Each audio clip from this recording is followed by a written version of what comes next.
तस्वीर कहानी। जब हम तस्वीर कहानी लिखते हैं तो सबसे पहले देखते हैं कि तस्वीर किस जगह की है। तो ये तस्वीर एक पार्क की है। तो सबसे पहली लाइन हम लिखेंगे, ये एक पार्क की तस्वीर है।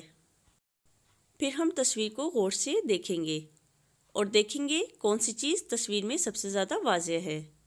जो चीज़ तस्वीर में सबसे ज़्यादा वाज़ेह है वो है बच्चे और झूले।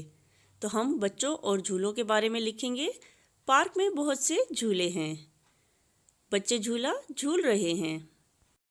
तस्वीर में एक बच्चा है और उसका कुत्ता है और वो दोनों गेंद के साथ खेल रहे हैं।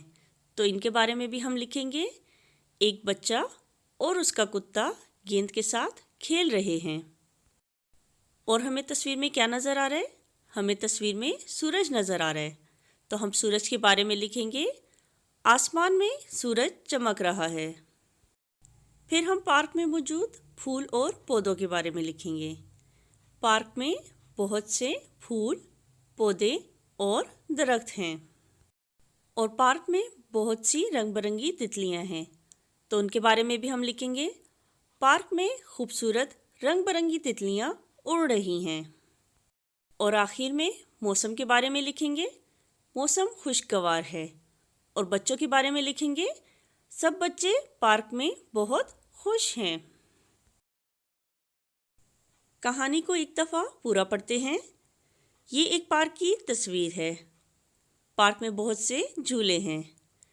बच्चे झूला झूल रहे हैं।